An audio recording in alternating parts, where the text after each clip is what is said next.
I didn't see a reply, but I didn't. At this time, I'd like to call to order December 6, 2016 meeting of the Sayreville Board of Education. Can everybody please stand and join the pledge? I pledge allegiance to the flag of the United States of America and to the republic for which it stands, one nation, under God, indivisible, with liberty and justice for all. Madam Board Secretary, has this meeting been advertised in accordance with the Open Public Meeting Act? Yes, it has. Outstanding. You do roll call, please. Mr. Balco? Here. Mrs. Batco? Here. Mr. Bashada? Mrs. Bloom? Mr. Syak? Here. Mrs. DePinto? Here. Mr. Esposito? Here. Mr. Walsh? Here. Mr. McAgnon? I am present.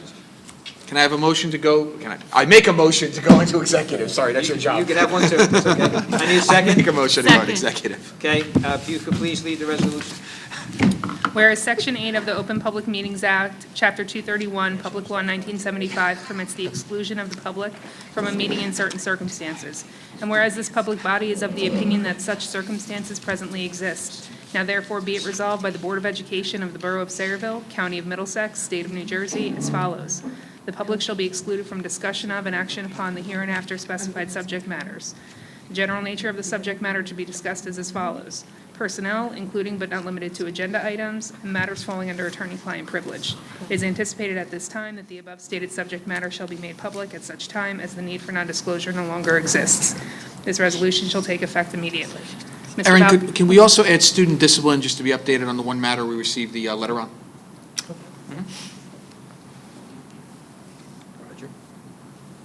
Mr. Balca? Yes.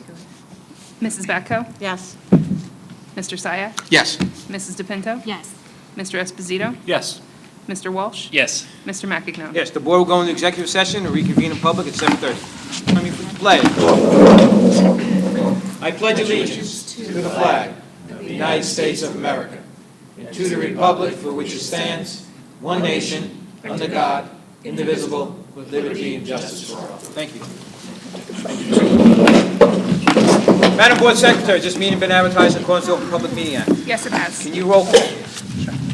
Mr. Balco? Here. Mrs. Batco? Here. Mr. Bashada? Mrs. Bloom? Mr. Syak? Here? Mrs. DePinto? Here. Mr. Esposito? Here. Mr. Walsh? Here. Mr. McAgnon? I am present. Can you please give the public a short synopsis on what was discussed in executive session? Personnel, including but not limited to agenda items, matters falling under attorney-client privilege, and student discipline matters. Dr. Labby, we have a presentation this evening. Yes, we do. And Dr. Shediak is going to assist me, and I would like to ask Mrs. Stoller to come on up as well.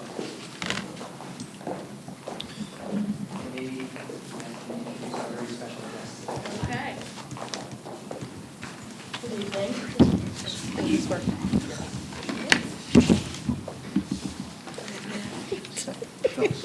This one's working. Hello. Good evening. I didn't feel like I remembered, but it was. Okay, this one's fine. Hello, everybody. This evening, Dr. Shediak and I invited Mrs. Barbara Loftus, and I call her a triple play. Barbara is a Sayreville grad. Barbara is a Sayreville mom. And Barbara is a Rutgers admissions counselor. Triple play. So when about a month, in October, we had about 87 of our seniors signed up for our Rutgers college visit. Barbara was there, at great turnout, and I said, is there any chance that you would come and present to our board? I thought the Achieve Committee, and Dr. Shediak said, how about the Curriculum Committee? And I said, and Dr. Labby said, how about the board meeting? So here we are. Barbara is the admissions counselor at Rutgers, in addition to the visitor center manager. Okay, so I present to you Mrs. Barbara Loftus. Yay. Well, thank you. It's great to be here. It's coming home.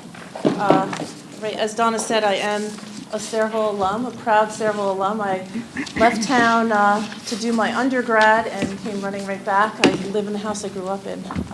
So my two oldest children graduated from Sayreville. My oldest already graduated from Rutgers. My middle child is a junior at Rutgers, and my youngest is a freshman here. So I have roots. So in front of you, you have a Rutgers folder. I have a whole bunch of information in there for you. And I'm going to talk to you a little bit about the Rutgers application process and what we're looking for in applicants. So hopefully that could help you moving forward as you make your decisions of what you're doing curriculum-wise in school, to help your students be prepared to apply to a major research university and be successful. So you can hand out these extra ones to the audience if you want to. So the first thing I did was I pulled together some data. It's the first sheet that you have in there, just so we could look at the last 5 years of applicants that came out of Sayreville High School. You'll see we have the Sayreville class size and the number of applications to Rutgers. You can see for this year, we're at 107 already, so we're already trending a little bit higher than last year. We asked for applications to be in by December 1st. That's the deadline to be considered for merit scholarships and honors programs and honors college, but students are certainly welcome to apply after December 1st. They're just probably not going to get their decision until after the end of February. We are, as Donna mentioned, we're out on the road in September, October, November, visiting high schools, recruiting, doing college fairs, and now that December 1st is passed, now we're really going to be in the office reading applications, and it is a long, tedious, arduous process, and it's a lot of work, so we'll be in office doing that. As you go along next to your applications, you'll see how many of your students were admitted. Right next to that is the percentage of your applicants that were admitted, and that's compared to the overall university acceptance rate. The thing I want to point out here is you'll see your admitted percentage trended higher than the overall university acceptance rate. And that's a testament to your guidance office, that they're doing a good job in sending us applicants that can be admitted to the university. So that's really important. And then the last column shows how many students actually accepted their admission and ended up attending Rutgers. The strongest students that you're putting out obviously have a lot of acceptances and have a lot of options. Of course, we hope that they come to Rutgers, but we understand when a student is really strong, their chances of having multiple acceptances are really high. This other sheet in here, we call this our mid-ranges. This is what the incoming class of this past fall 2016 looked like. Now, this is a lot of numbers, and that's probably mostly because the SAT has changed. So we have a new SAT and an old SAT. So we put the numbers up here so you could see as a reference point between the old and the new. And as you go down the schools in New Brunswick, you'll see the ranges are different for each school. If you go down to the School of Pharmacy, you'll see they have the highest mid-ranges. That's the most competitive school at Rutgers, New Brunswick. Now, what these mid-ranges mean is 50% of the incoming class for 2016 fell within these ranges. 25% were higher than these ranges. 25% were lower, but not much lower. The trend that we see is the incoming class gets more and more and more competitive. It's a drastic difference from when my son applied in 2010 to now 2016. And we see more and more that the competitiveness of the application depends not only on their standardized testing, but we're looking at their GPA, we're looking at their high school rank, and we're also looking at what they took while they were in high school. Now, this is an important thing. I think lots of times people focus really in on that standardized testing score. It's an important score, but it's not the only thing that we're looking at. If I have an application in front of me and it's a strong SAT score, say the student got a 1450, the next thing we're looking at is what they took while they were in high school. So if you have this strong test taker and then I see 4 years of him only taking college prep classes, I'm going to wonder, why didn't this student challenge himself? Because that's what we're looking for. We're looking for students taking classes that challenge themselves, that they take honors classes, that they take AP classes. And we look for that trend of them from freshman year up to their senior year, that they continually do better. Just like an applicant who maybe is not a good test taker would not want us to 100% zero in on that standardized testing score, we're looking at everything. And I'd like to stress that because I think people get hung up on the standardized testing score. It's important, but it's only a piece of the puzzle. Okay? Does anybody have any questions? I do, Barbara. First of all, thank you for coming. Really Sure. appreciate it. Just a couple of Rutgers graduates here on the Board of Great. Education. What I need to know from a board perspective is, I know schools have profiles. You as a college admissions, obviously you're aware of perhaps reputations of local districts that are competing for students to get into your university. What is looked at is it the number of AP scores, AP courses that a school offers? What exactly do you look for, when you compare a student that might be equal to a student coming from another school district? That profile in your mind, how much does that weigh? So the coursework that the student takes is important, definitely. We see an average of an admitted Rutgers student of having 3 to 4 AP courses. That's the average. How many? 3 to 4. 3 to 4, okay. AP courses. If you jump over to just the School of Engineering, that jumps up to Of course, six yeah. to 7 Right. AP courses. So for you to give your students the opportunity to be competitive, to get into those professional programs, to get into pharmacy, to get into engineering, to get into business, even business trends higher and higher and higher every year. It's very competitive. They really need to have the ability to take honors and AP courses to make their application a strong application. So you're saying it's more obviously than what the student takes and versus what the school offers, is what the student takes compared to what the school offers. Yes. I think the most important thing on this first page that you provided was the percentage of those that admitted that applied, which I think is very helpful to us. Right, and as I said, that's a testament to your guidance office. Right. Because they're advising students, and Donna could probably speak more to this, if a student, they will know if they're not academically ready to start at Rutgers, and they're advising them not to apply. Right. Or if they think they are academically ready, they're advising them to apply. What was the size of your incoming freshman class this year? This year was 6,400 and change. 6,400. Wow. Thank you. I have a question, just to Sure. go back to the AP scores. When you look at students, you say they take 3 to 4 AP classes, do you put any bearing on whether they take the AP test or how they scored on that test?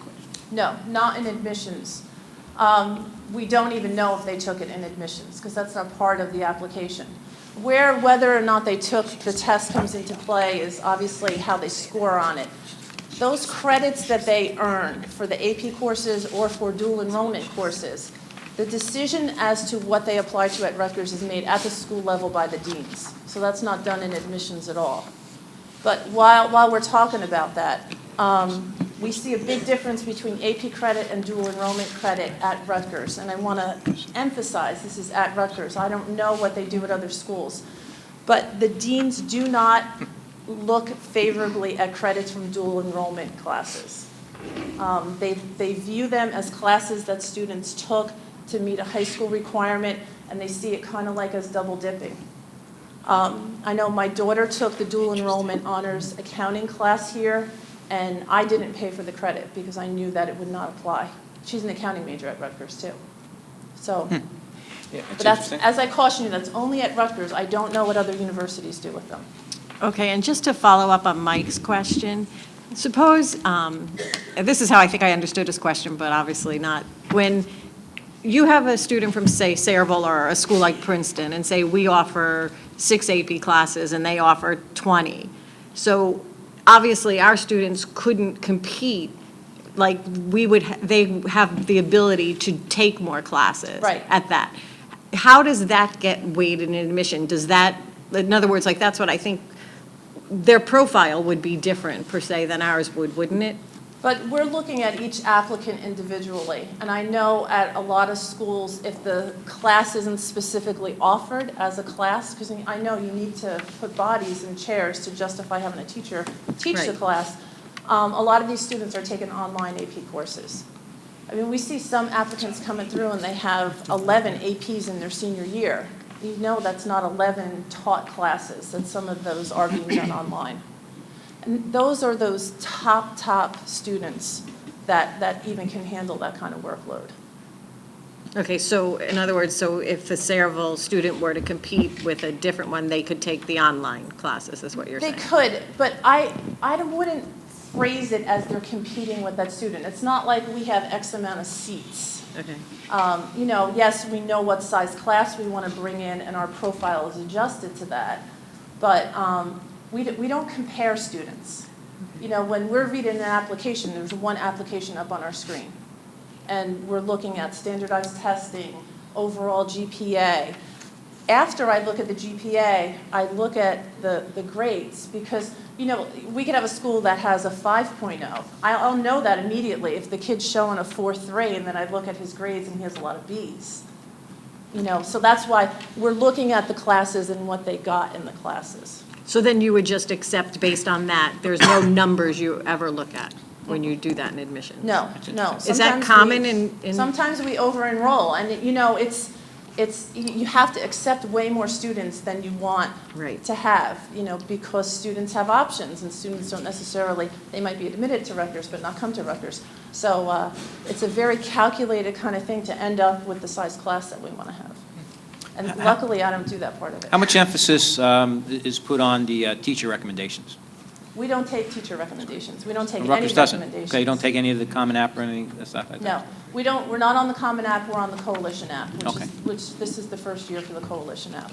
We don't take any recommendations and we do not take transcripts.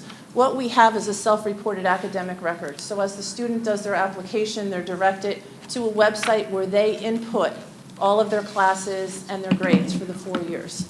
Now, the beauty of this is it's creating a database for us where we could use for research purposes. So we could look at what students have placed in there, and we could look at the incoming engineering class, say, and 2 years down the road, compare how they're doing to what they took in high school. And that's how they can make these conclusions that incoming students into engineering need to have physics to be successful and to do well. But it's really a great tool.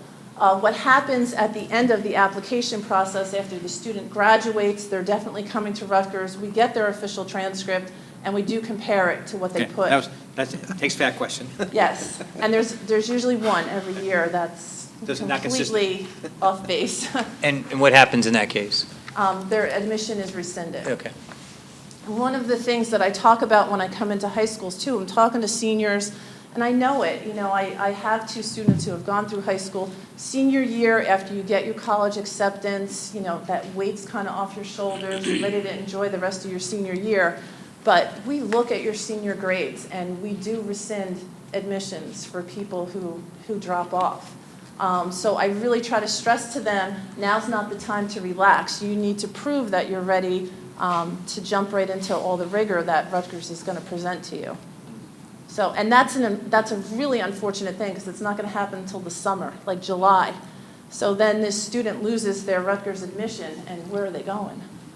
You know, because May 1 is the due date to say you're going anywhere. So, Interesting. so that's an important thing to stress. Mr. Esposito? I know you said that you look at these students individually. However, we all know that some schools hold their students or to a higher standard or have a more difficult curriculum for their students. Would you make this comment, yes or no, that your office doesn't have a chart of schools that they would prefer to take students from? An A in one school may not necessarily equate to an A in another school. A B in one school may be, you know, much harder to obtain than an A somewhere else. Is that a true statement? I mean, do you take that into account, the school system, or just the individual So only? I understand what you're saying about the differences in school system, but it's not like we have a chart saying we want X amount of students from this school or X amount from that school. Definitely not how. Not a quota system, but you know that some school districts are better than others. In other words, I'd like to know where we rank, if you guys keep track of that. We don't have a ranking. You don't? Okay. No. Okay, thank you. I have another question. We've talked here many times about our students after high school having to take remedial classes in college. But we don't really have a good sense of, how many take math remedial classes or language arts. Do you keep any records or statistics based on how many students, say, come out of Sayreville that have to end up taking courses for non-credit before they start? I don't know, but I could find that out for you. Yeah. Is that something that you could tell us if you had that data? If they do, yeah, if they do have it, if it's in some kind of database, if they could just pull a report, sure, I could tell you that. Yeah, it's your information. And how that also compares to the university average as well. Right, right. Remedial classes really aren't a thing at Rutgers, though. I mean, if you're coming in through the EOF program, it's a little bit different. There's other different classes, but the class that we're admitting is not a class that's taken remedial classes. So you don't have freshmen take, say, math classes for no credit when they first get in? No? Not that I'm aware of. No. But I'll find that out. That could be true, and I just don't know about it. But that's not the student that we're admitting. And then in terms of the students that we send you who are accepted, what is the best metric to gauge their success at the university, and how can we compare, that information with the university average? For example, is it completing a 4-year degree in 4 years? Is it completing a degree?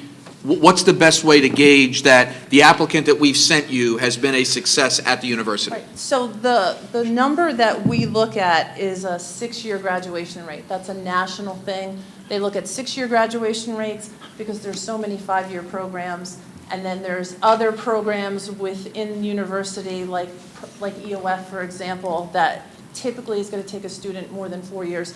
So every university, when they're talking about their graduation rate, they're talking about a 6-year graduation rate.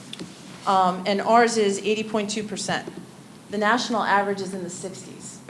So ours is significantly higher. And then the other thing that would be of interest, and I could find out if I could get all this information for you, our freshman retention rate is 92%. And the national average is in the 70s there also. So all of that comes back around to admitting the right students. It's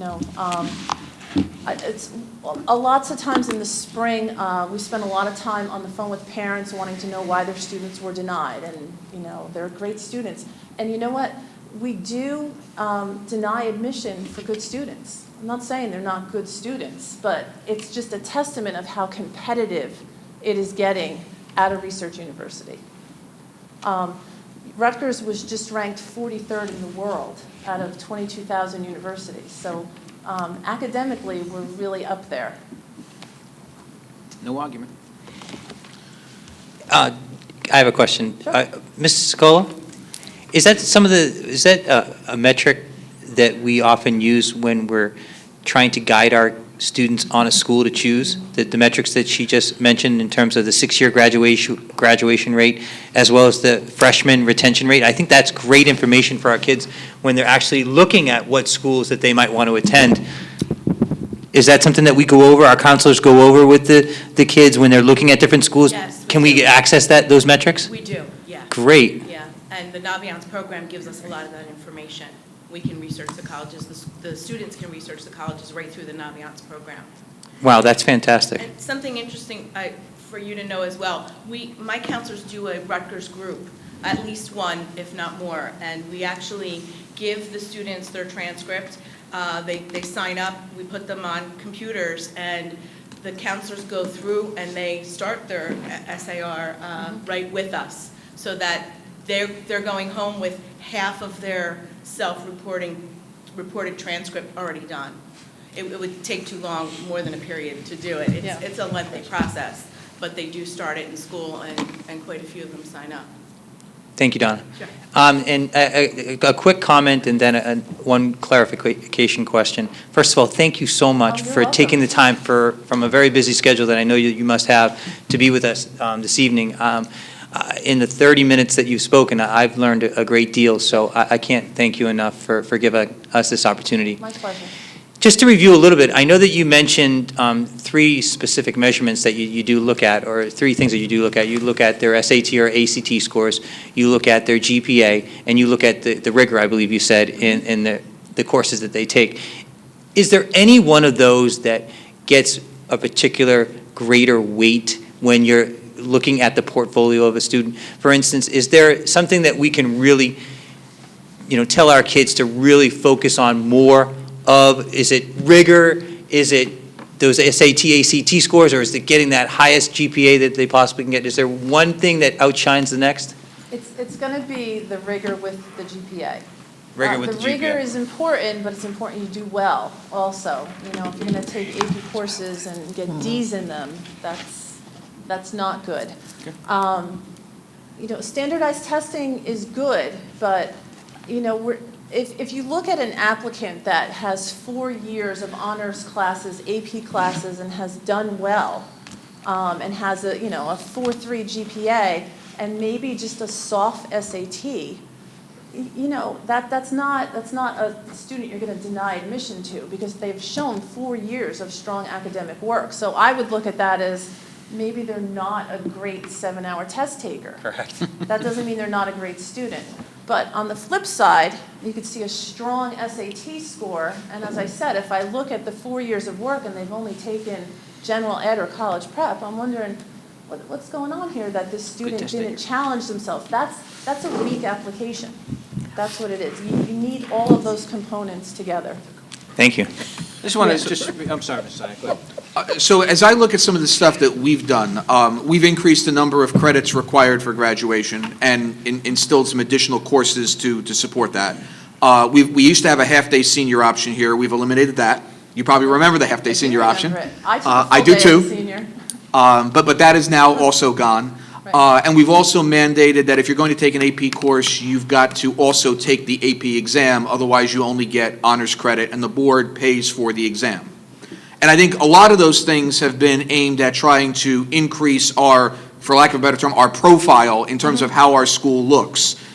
From what I'm hearing from you, it sounds like if as a board we wanted to invest, we'd be better off investing in additional rigorous courses and providing more opportunities for our students to take them. So for example, if we wanted to restructure the school day, bring a couple of our teachers in a period early so that some students could have a 9-period day instead of an 8-period day, and take additional courses, that would be a good use of board funds. Yes.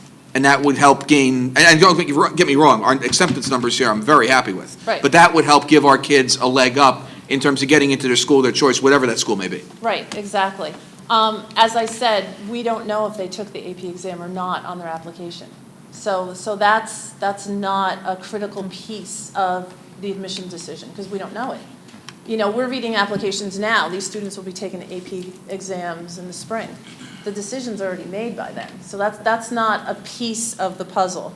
But what you're saying, yes, if you give them more opportunities for AP courses, and the students that it's really going to benefit are these students that are interested in these professional schools, the School of Pharmacy, School of Engineering, School of Business. Those are the ones that are getting more and more and more competitive.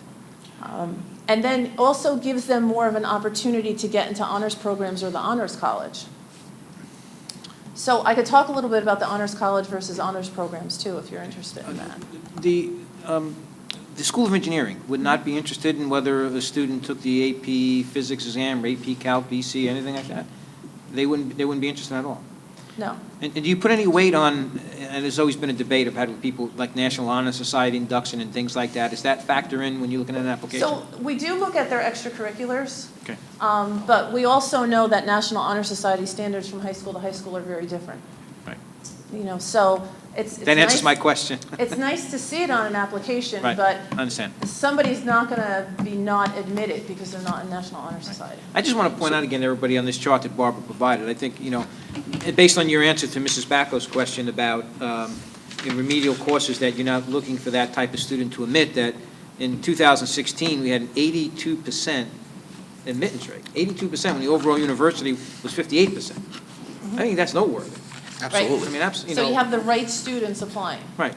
Right. And I mean, to me, that's you. So, I didn't hire.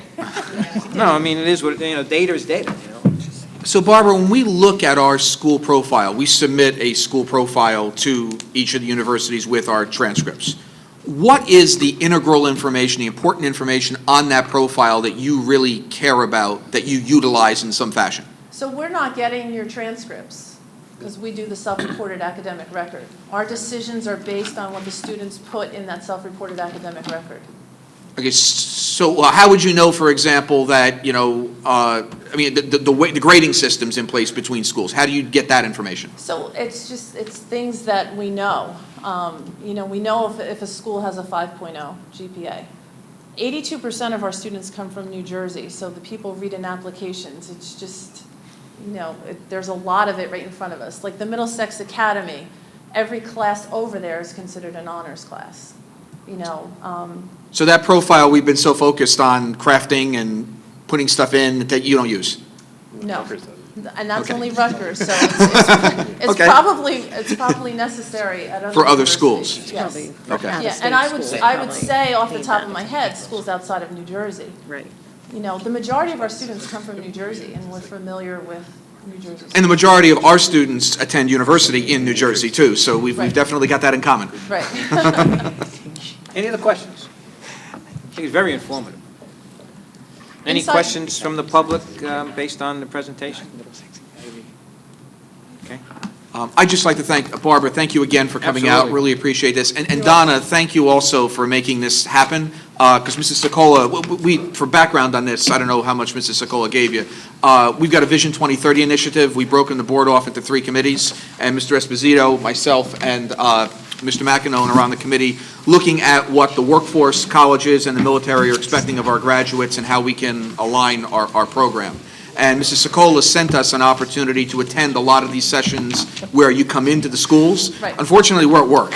Right. And it's hard for us to get here. So we really appreciate you coming out and sharing this information. Sure, my pleasure, my pleasure. As I said, I have an affinity for Sayreville. I'm here. And my daughter's off to a good start her freshman year, so That's great to hear. that is really exciting. Inside your folder is a lot of other just general Rutgers information. Our visitor guide that all of our tour attendees get, and then all of our majors are listed here. That's important. And then, of course, financing your education, the costs. Still a great return on investment. I agree. Right. Very good. Thank you very much. Okay, you're quite Very welcome. informative. Thank you. Michael Abbey? Do you think there's other things on the agenda we do first? Oh, yes, I think I'll read those. I knew that, sir. Such a great presentation. You've done this before. Okay, the minutes, regular executive session of the November 15, 2016 meeting. Anybody have any questions, comments, deletions, or additions to the minutes? If not, accept the motion to file and accept. So moved. I need a second? Second. Okay, get a roll call vote to file and accept the minutes. Mr. Balca? Yes. Mrs. Bacco? Yes. Mr. Syak? Yes. Mrs. DePinto? Yes. Mr. Esposito? Yes. Mr. Walsh? Yes. Mr. McEnone? Yes. Our favorite part of the meeting when Mrs. Bacco reads the district highlights. On November 4th, 2016, the Eisenhower Elementary School staff participated in the Jeans for Troops program.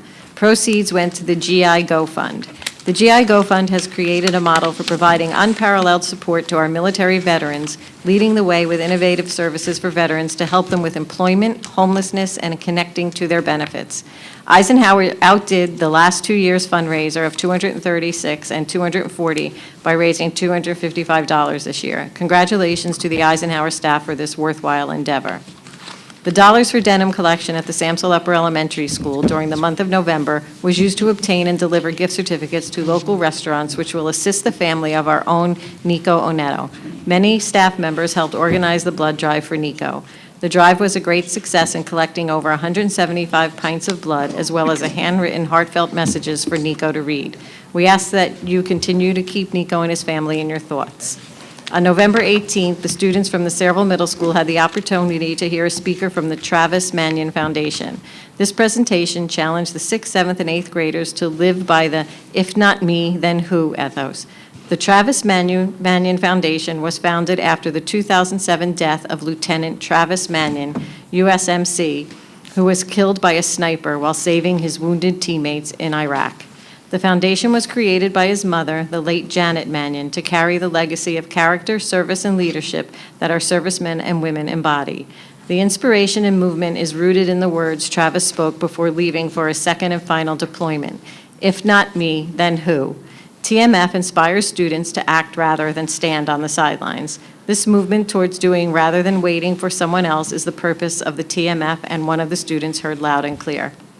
Congratulations to the Sayreville Warmer High School Bombers football team for their state championship win on Saturday, December 3rd, at Rutgers University's High Point Solutions Stadium. They won the NJSIAA North Jersey Section 2 Group 4 championship, defeating Middletown North with a score of 41-14. We will be honoring these student athletes at the December 20th Board of Education meeting. Thank you very much, Mrs. Beckham. Now, Dr. Labby. Thanks, sir. Please take us to your report.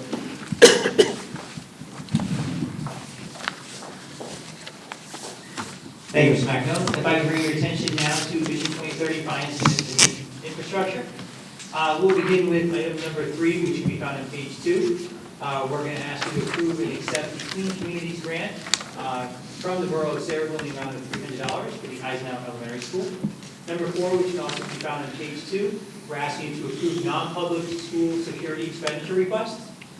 Numbers 5 through 9, which can be found on pages 2 and 3, we're asking you to approve a receipt of tuition contracts, including one for home instruction from several districts, South Amboy, Perth Amboy, and Union. Once again, we are receiving those contracts as revenue for students that are in our programs. Number 10, which can be found on page 3, we're asking you to approve an amendment to a contract that we have with an organization called Tiny Tots Therapy. They actually provide occupational and physical therapy as well as speech and language therapy. We do have a student that recently moved from one out-of-district school to the next. He requires those services, and the school does not provide them within their contract, so we did have to contract with this outside agency to provide that service for the student. That's why that extreme amount has changed from $2,500 to $25,000 because the child needs that on a regular basis. Number 11, which can be found on page 3, we're asking to approve the District 2017-18 Comprehensive Maintenance Plan.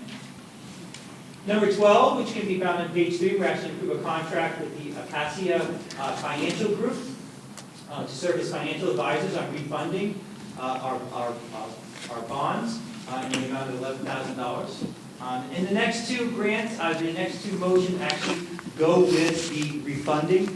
Item number 13 is to retain a law firm, again, for the refunding of our bonds.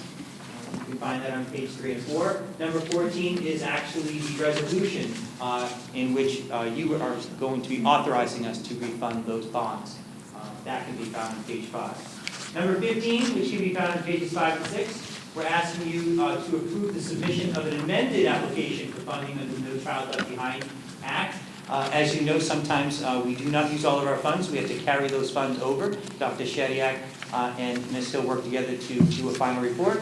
And we add those funds that we did not expend, we carry them over into the existing grant, and that's what we're asking you to approve now.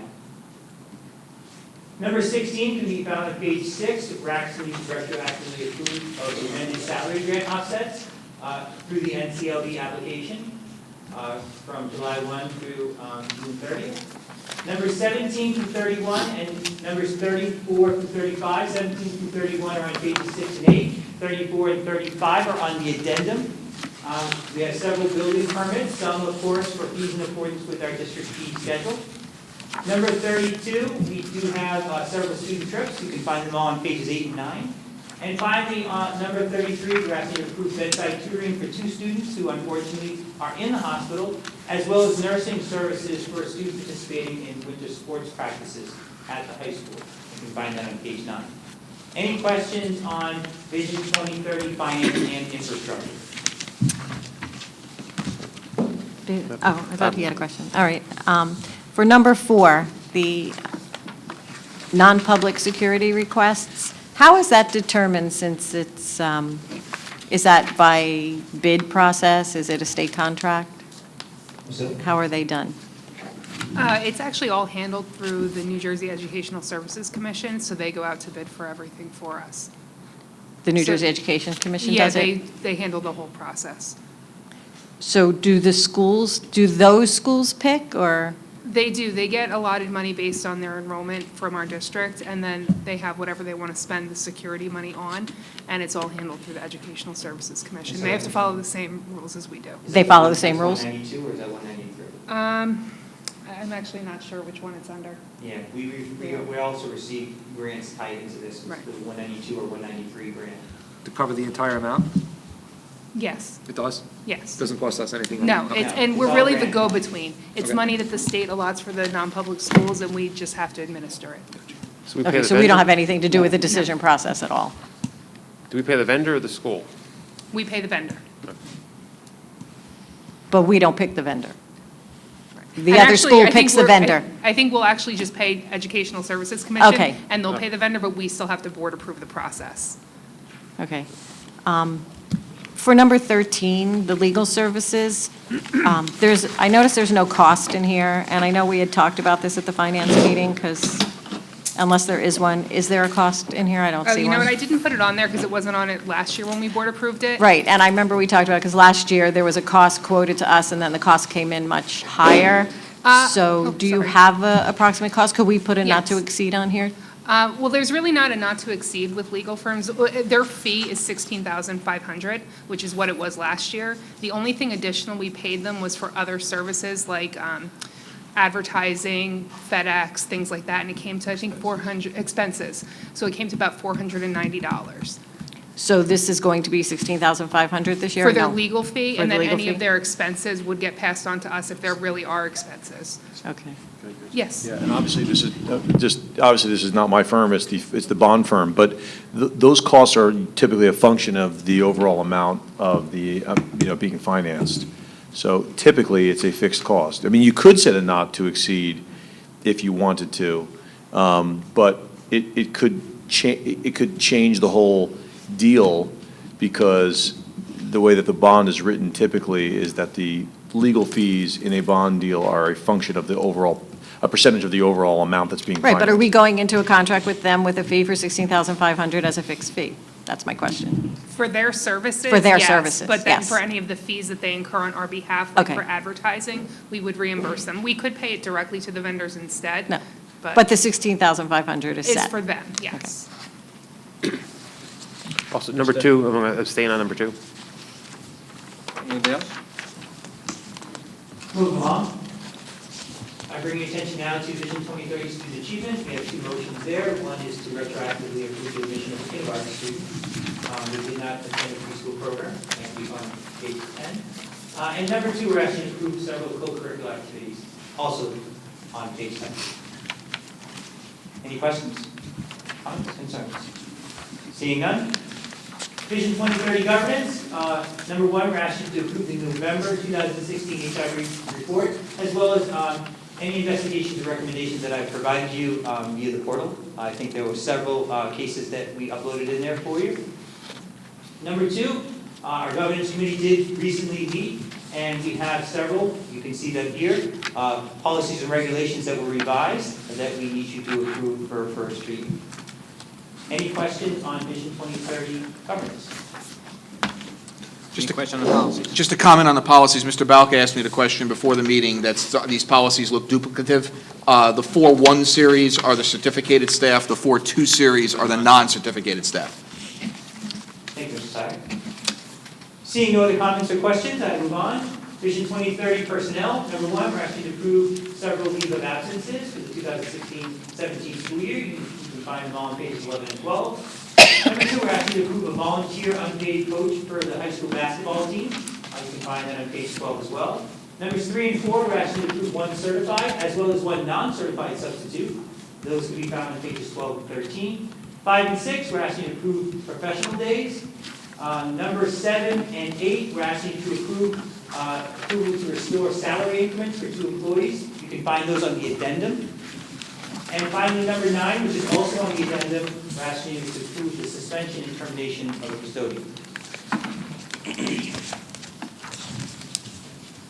Any questions on Vision 2030 personnel? Seeing none, thank you, Mr. McNamara. At this time, I'd like to open up, okay. Just Yes. one comment, and I wanted to get the board's feedback on this. Policy? Which one? No, not even on the policy. Just the agenda itself.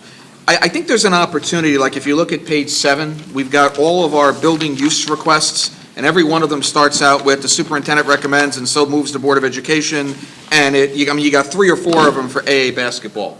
Are we okay with having Maureen kind of combine them into one group so that we're not constantly reading for every single like item, this paragraph? We can condense the number of pages in the agenda and kind of consolidate them and bring them together? What you can do, what other districts do, they just say that the board approves the use of the buildings as on file with the superintendent. And you don't even have to list them, you put them on the portal. I'm fine with that. I'd be fine with that. I don't know if the whole board You guys would, have been doing this, but- I just, this is what Well, you guys. No, have been doing I for know, years. I'm not blaming you, I'm seeing an opportunity to try to I'm streamline perfectly this. fine with that. And I do you like it want, do you want me to provide, what?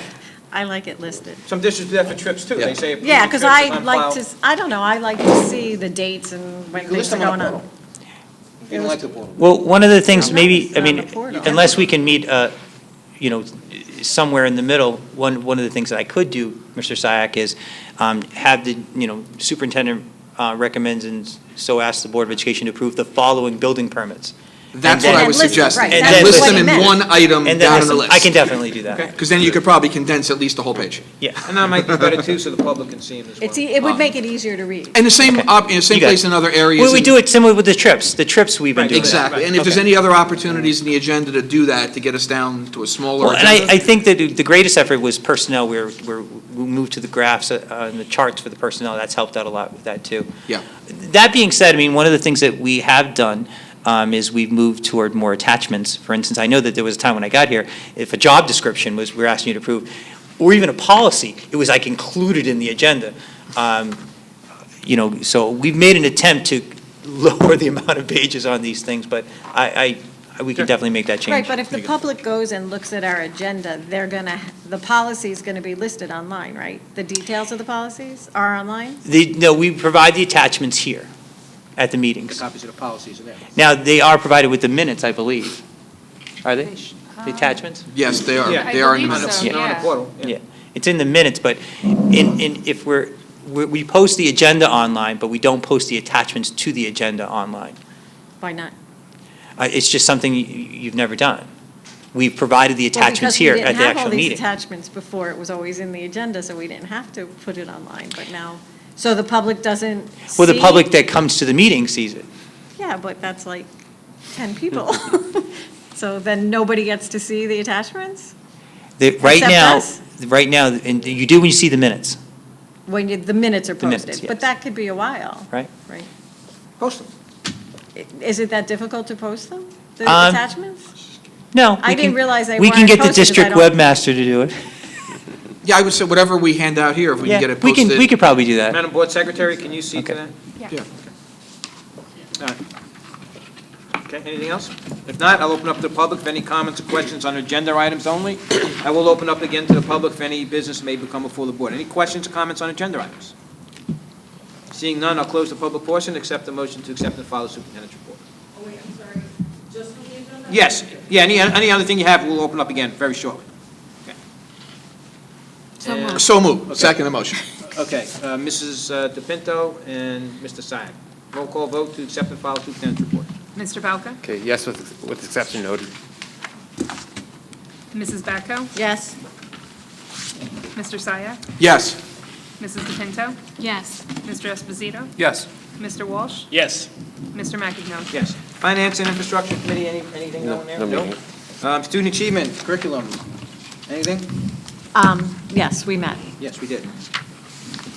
I'm going to report on the Ed Council and the Student Achievement together because there were some parallels between the two. I don't have Ed Council down here.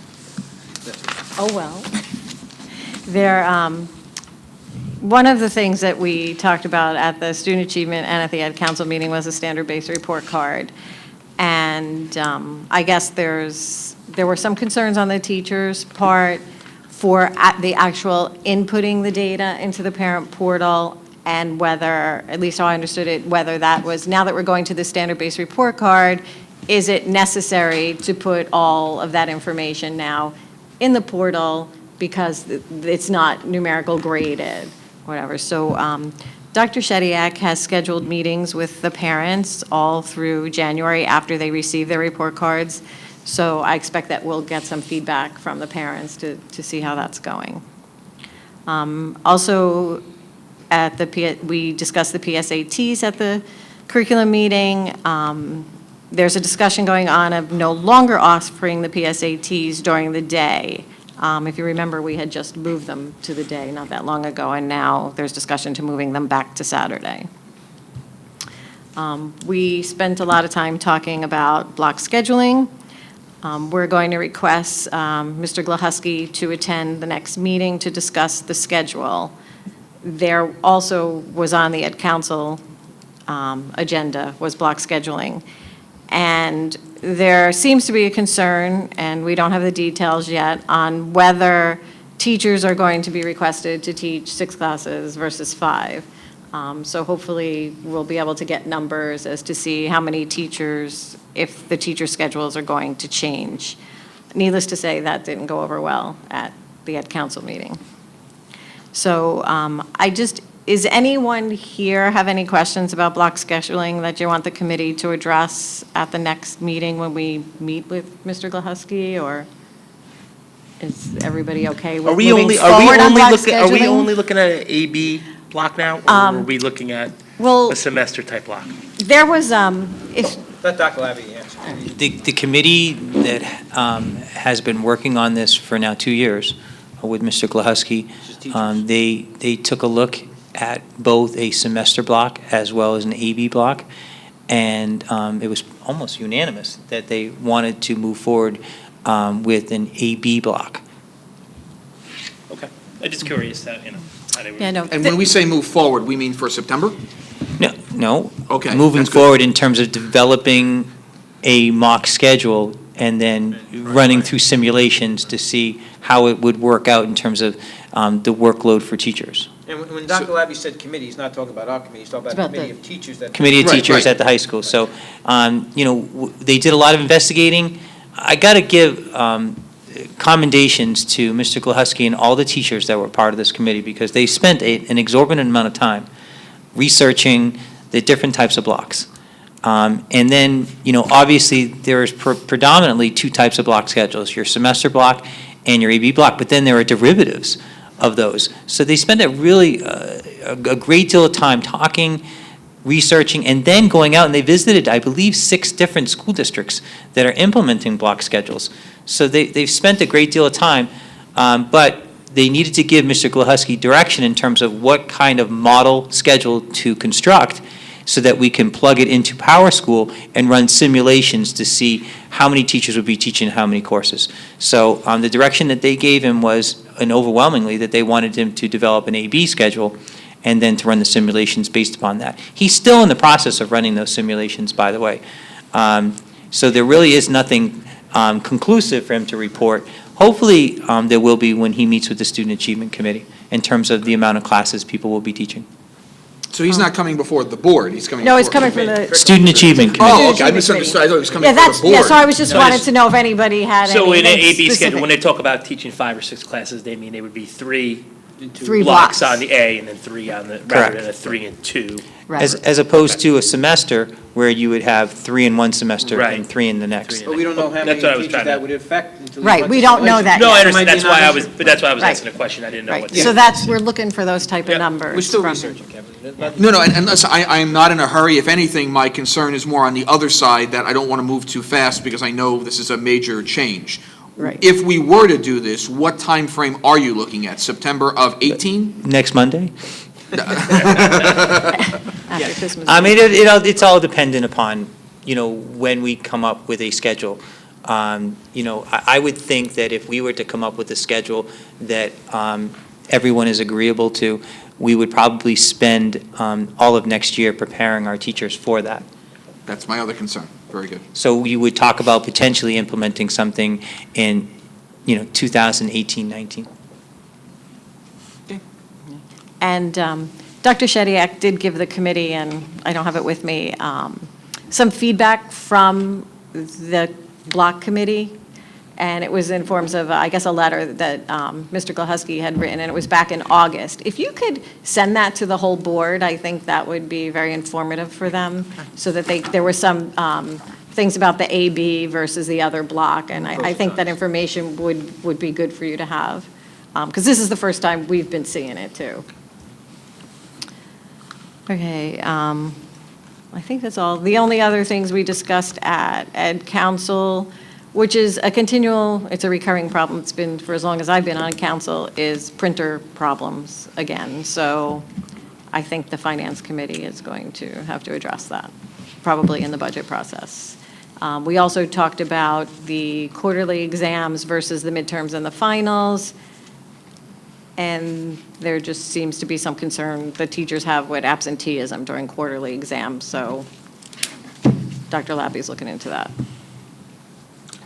Just a follow-up comment or question on the standards-based report card. I heard from one parent, and again, this is not a scientific survey, but one parent had shared with me that because of this issue with Power School, basically parents aren't getting any type of grades or information about how their child is doing, and they're just kind of in the dark as to how the performance is, because they've been used to, previously always getting a grade, through the numeric system. How are we addressing that piece? Can we at this point? Is that not accurate?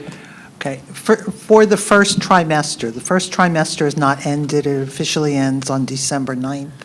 Report cards will be going home for K through 2 on December 19th.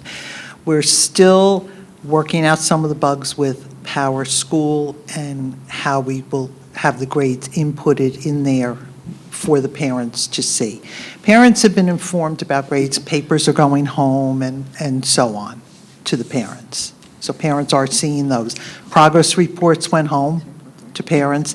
They did not go home to every parent. They went home to the parents of students who were experiencing some difficulty, as we used to do, okay? And that was just until we got everything all set for this trimester. I've heard from 2 parents district-wide with questions. We've told them to speak to the child's teacher. The teachers are more than willing to talk to the parents. That was the same answer I gave. Right. Yeah. And so, that's where it stands now. We're trying to work out, Eric and I spent some time today working out a few things with Power School. So we're hoping to get something where the parents will be able to see what their students are doing, through the parent portal. It's not typical of what most school districts do, but we are working towards that end. So help me visualize this mid-trimester. My daughter takes a math test and English test. The test is on addition. They come home. What does that paper look like? Are they getting a 90? No. Are they getting a 4? What are they getting? They're getting, in most cases, the ones that are wrong will be marked wrong, so they'll have X's on them. They're not getting, by and large, they are not getting percentage grades. It's being broken down by standard. Right. And so it'll say, questions number this, and this, where standard number, order, operations in algebraic thinking, let's say if it was in math, and there were 4 questions on that, your child got 3 out of the 4 correct for that particular standard. So they're seeing like a grading block of the different standards, right. And 3 out of 4, 6 out of Right, 10, right, 9 out of 10, right. 10 out of 10. In most cases, that's what they are seeing. Okay, so they're getting information, it's just hard for them to understand Right. that a 6 out of 10 is meeting expectations, exceeding. Right, or if it's a math test, and let's say if there's 20 questions on it and the student gets 2 wrong, they can do the math, they can figure out that their child overall did pretty well on that test. Gotcha. So, and we're in the process of breaking the tests down that are going home into the particular But she's standards. meeting with all the parents, too. Right, No, right. and I think that's a good, because I Right. think you're going to get a lot of, once the actual standards-based Right. report card comes out, you're going Right. to get a lot of questions. Right, we had a PIC meeting in October that focused on that. It was not very well attended. But by scheduling the meetings at each individual elementary school during the first 2 weeks in January, the parents will they'll have their child's report card in hand, and they'll have their questions, and it'll mean something to them Right. at that time. And by holding the meetings at the individual schools, we're hoping to attract more parents to come to their home school for the meeting, and we're doing it before conferences so that the discussion at conference doesn't have to be totally focused in on what's the standards-based grading, where the teachers and parents can talk more about the individual students and how they're doing. So, I love the standard-based report card, I think we all do. But my question to you is why, you could, 6 out of 10, okay? Do the math, we can know what the percentage is. Why aren't we just putting a 60 on the test? Like, what's It's the, not a test, it's a section. right, it's just standard. part of it. okay. We're Even just so, it's a looking at the 60, one. right? We know 60% of the test, why don't we just put a 60? Like, why are we changing that? I mean, what, is there a reason? Is there? Because the test is probably measuring several different standards. Right. Okay. So we're no longer looking at it as a test. The child got this in the test. The teacher's reporting, this is how well the child is performing at each standard that was measured on the test. 60%. So following that. 60% though. I mean. No, well- they- Right, but 60% but I think the difference is it's Overall. pinpointing what, yeah, maybe it's 60, but you look at the test and you did great in addition, say, but, oh, there's a problem with subtraction, like you can pinpoint where that problem is. So it's not just saying the 60, it's breaking it up more and like, hey, we know,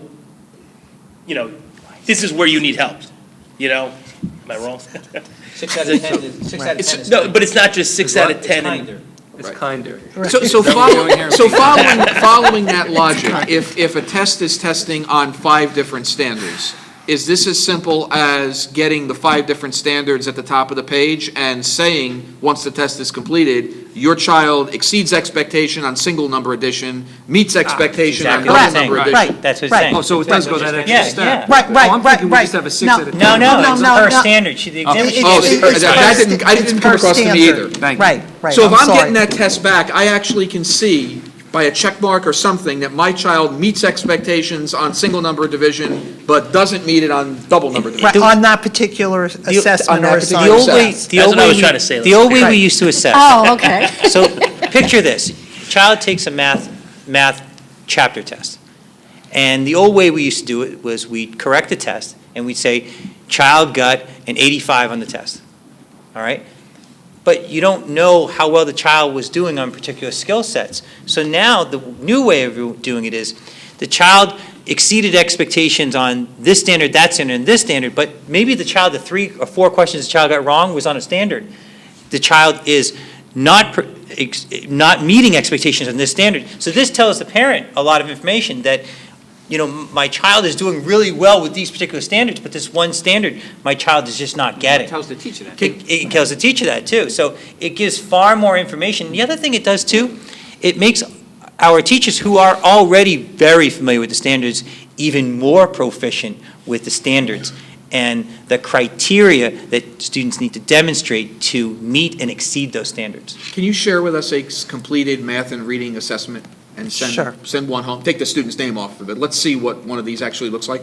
Sure. Sure, we can do that. And we also can get you a copy of the report card, too. We have the We report have card. that. We've seen the We got that. report We got card. that What we right. haven't seen is the interim step, and we never really asked about the interim step, and we kind of Right. approved this. We were more focused on the report card, which we all loved. Right. I have another question. The other schools that do this, and I know you researched other schools and you looked at theirs, do they have a system where the teachers input that data during the course of the marking period? I think the parallel between the two was a little fuzzy. Like, how do you put that particular information in a computer system for a parent to see during the course of the marking Right. period?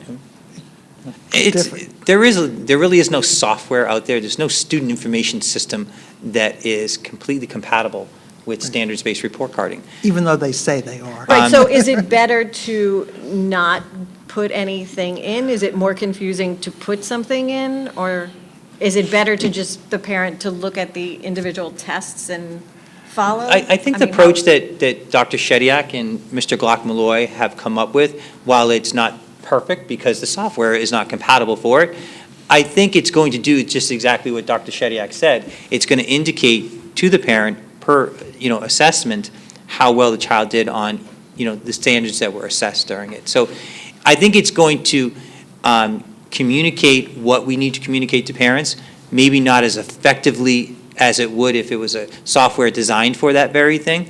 But I do know that one of the things that has resulted from this is us taking a closer look at other student information systems that might have, or maybe are a little bit more progressive in terms of standards-based reporting, seeing that a lot of districts, like ourselves, are moving in this direction, particularly for younger kids. So we have done that, and we have actually seen one system and heard from one system that has indicated that they are really working hard toward developing a software that is very seamless with standards-based reporting. So I think the solution, though, that Dr. Shediak and Mr. Glock-Malloy have developed using our existing student information software, while not perfect, I think it accurately communicates to parents how well kids are doing on the standards. And when will the parents see that, what you two have come up with?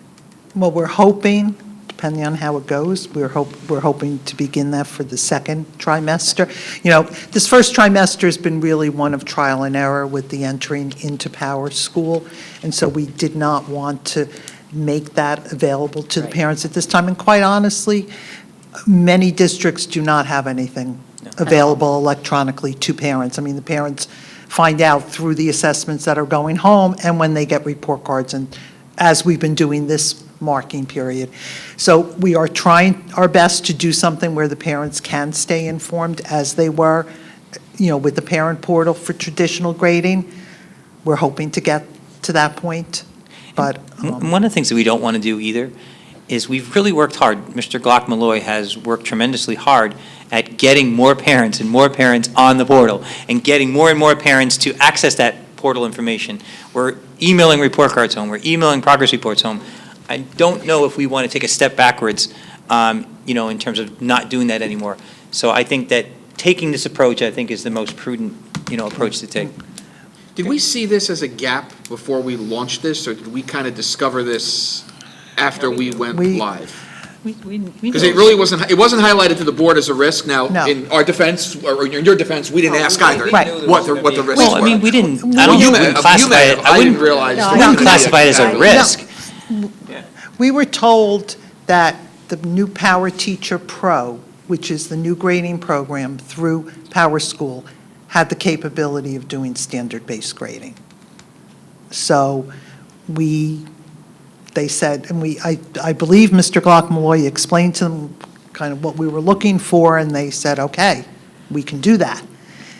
Until we got in there and we tried to do that, we discovered it doesn't do it so well.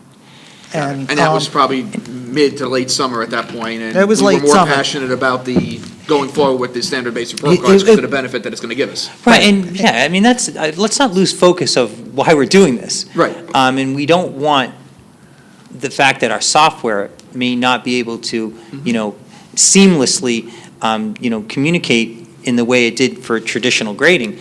But do we really want that to hold us back on something that we know is something that our kids and our teachers are truly going to benefit from as we move forward? And we also recognize, too, that it's not only a software issue. I mean, we can blame the software right now because it's the most concrete thing we can blame. But the stress and anxiety and the frustration that is going to result from this is just because we're changing the way people think. We're changing the way people look at grading. Look at the grading process. It's been around for over 100 years. We're asking people to now look at the way we assess and evaluate our youngest children. We're asking them to totally do that in a totally different way. That's hard. That's called a paradigm shift, and it's going to take some time for people to get used to it.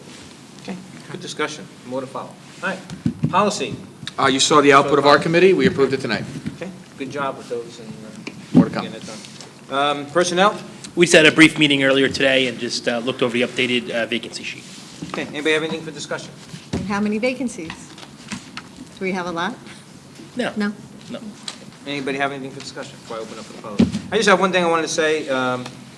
If everybody's seen last week's edition of the Suburban, I got a few phone calls, people saying, did you see the front page? And there was a lot of quotes to me and things I did not say.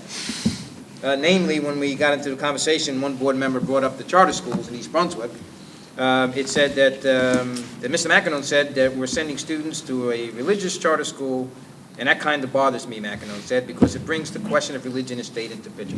And there's so many other things in here. I said nothing about this topic. I contacted the managing editor, who in turn contacted the reporter, who in turn contacted me. I turned them into the video, the exact location of the video, the conversation was brought in, and I got a couple of apologetic emails saying that there would be a correction in the following edition, which there was not. Yes, there was. There was. There was? Yes, there was. I didn't see it. Page There was 45. a correction. Okay. Real small. Okay. There was a correction, I saw it. But the bottom line is, when we are at a public meeting, I have no problem with anybody quoting anything I say, but at least let me say it. That was my only thing, but that's okay. The Suburban has, since I've been here, has been very, very professional and accurate in their reporting, so just wanted to point that out. Without anything else, I'd like to open up for the public. If any business may come before the board. Ma'am, you want to come up, please? Come up, state your name and address for the record. Please come up, state your name and address. Sophia Pena, 54 Kear Street. And I actually have a question regarding, I read that article, and I have a question regarding charter schools in general. So I read in that article that $7,000 has to be paid for the tuition for that school, for that charter school. And it's not so much this school that I'm concerned about or just questioning, and this is in general. The District of Sayreville, we have to pay the tuition for students from this district who go to charter schools, correct? So let's say the tuition is $10,000. That full tuition needs to be paid by this district? Dr. Labby, do you want to address that? Yes. Do you want to jump on it, Jonathan? Yeah. So, yes, and it's interesting that you asked this question because I happen to be the board attorney I'm Jonathan Bush, I'm the board attorney for Sayreville. I happen to be the board attorney for the Highland Park Board of Education and the Edison Board of Education as well, who have parents and community members asking the same question that you are. The answer is by statute, there's nothing that says that a Board of Education has to pay tuition for a district, for a charter school for which the district is not considered a district of residence. In other words, if you're in a district of residence, okay? Which district of residence would be us, let's say? Right, if you got a charter school in Sayreville, God willing, Okay. you won't. But in a place like, for example, place like East Brunswick, for example, where Hatikva is located, they are the district of residence. Oh, okay. So what it's the happens other- what happens is when Hatikva started, and every time Hatikva asks for expansion, okay, or asks to expand, they have to get the permission from the Department of Education to do so. The district of residence is the only district that procedurally gets to chime in on that. The district of residence, which in this case is East Brunswick, gets to say how it feels. And the Department of Education is supposed to, according to the Charter School Act, consider that. The problem for a district like Sayreville and other districts in the region, area, is that you are just as impacted in some ways as East Brunswick because they can just take your kids and not by statute, but by regulation, there is a provision that says that whatever the tuition is for that school, the district has to pay it, whether or not you're considered a district of residence. So as a result of that seeming unfairness or inequity to a district that's not given notice, or at least proper notice, the district of Highland Park and Edison have retained our firm, as well as another firm that specializes in appellate division matters, to challenge the commissioner's finding before the appellate division. And that case is proceeding now. And the potential impact on that case could obviously help a district like Sayreville, because if, let's say, we win, or the appellate division holds that your district is not the district of residence and therefore shouldn't have to pay tuition, then I don't know what's going to happen to suburban charter schools. Your answer to your question is yes. Yeah, that's the short answer, yes. Listen, although I'm just going to say, By the way, the case was settled while he was giving that explanation. so this is a district He that, doesn't get out too often. this is a district that tells me to answer in 3 sentences or less. I can assure you, this case, though, requires a lot more than 3 sentences to The real, talk the real about. question that we have as board members, and we were trying to ask last week, is since it's not backed by statute, Counselor, why do we have to adhere to a regulation? Do you want me to talk about the case again? No. Well, again, and I saw some smiles over there as I was talking, but I had to finish. So let me just tell you this.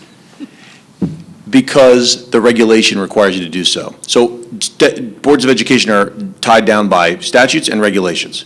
So perhaps someone at the Department of Education or the State Board of Education at some point said, the statute's leaves us a little vulnerable here.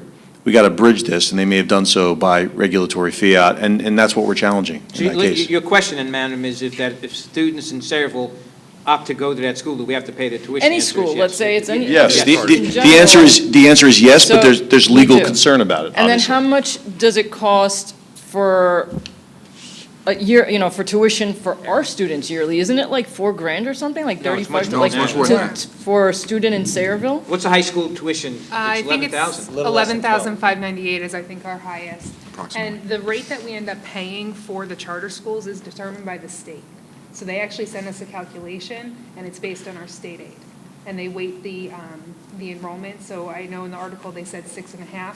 There's not half a student, it's the way they weight the enrollment.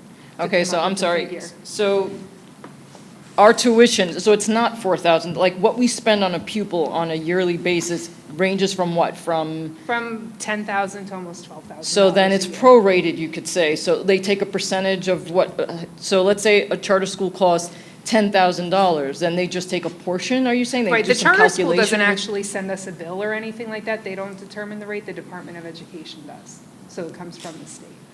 And what might that Based rate on- be, I think is what she's asking. Yes. It's higher. What might Yes. that rate be? It wouldn't be this full cost of what it's costing us to educate a student. We would not be paying No, them. it doesn't end up being like that because it is based on our state aid, and our state aid is not our entire tuition rate for our students either. It would be less than what we're paying Yes. to educate a student here. Okay, so it's not like a student here would be receiving less than No. than the pupil going to a private or charter school, whatever. Well, that money would come from our budget. I mean, that's Right, money right. That's money that could be used to be serving our students. But the cost of educate a student here depends on which school. So if someone wanted to send a student tuition base to our district, if it's a high school, it'd be 11,500 something, if it's a middle school, might be a little less, and elementary school might be a little less. Right. Those are the rates that we charge. Okay. Okay, what the charter schools charge us, as the business administrator was saying, was going to be determined by the state. Because that's the problem that we have as public school districts, because the charter schools take away from us. Take away resources. funds from, yeah, exactly. Absolutely. And there is large concern with Donald Trump's selection of the I Ed was gonna Secretary, ask for your Betsy opinion on it, DeVos, Who's very because pro. she is a very pro-voucher, very pro-charter school individual, and we're really concerned about what that's going to mean once she gets in there. Yeah, me Now, too. on the other side, you've got the Republicans who, basically believe that, they should not have control over education. It should be a local decision. So we're curious how those How two that's gonna philosophies are going to blend together when this Congress comes together. And I'm going to get back on my soapbox for 1 second. I promise this won't be long, but just so everyone knows, more than 50% of Hatikva's kids come from outside of East Brunswick, the district of residence.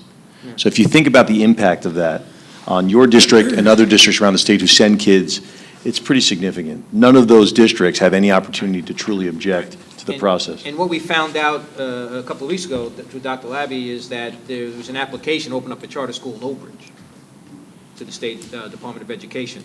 And Old Bridge is asking surrounding districts to petition with them against that.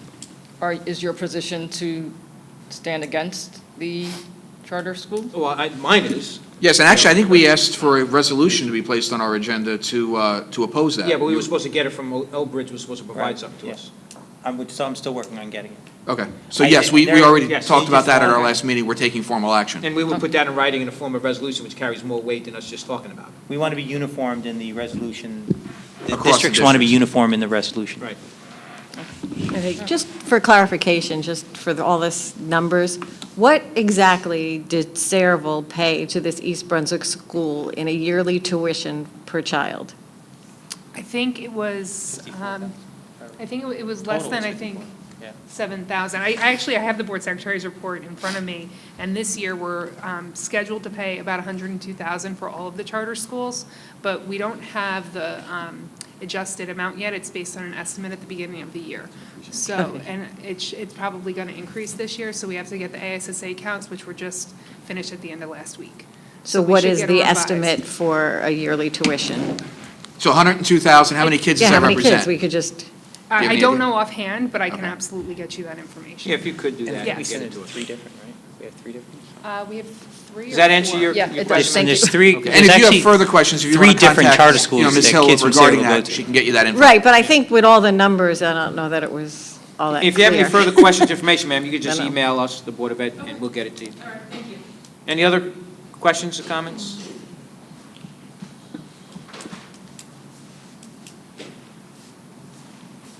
John Bovary, 1210 Harbor Cove Drive. Maybe the board doesn't want to answer this at this point, but why are charter schools a bad thing? I didn't say they were a bad thing. I You said you just. would oppose it. No, I oppose, what I would like to see, that if somebody wants to send their child to a charter school, pay for it. I'm okay with that.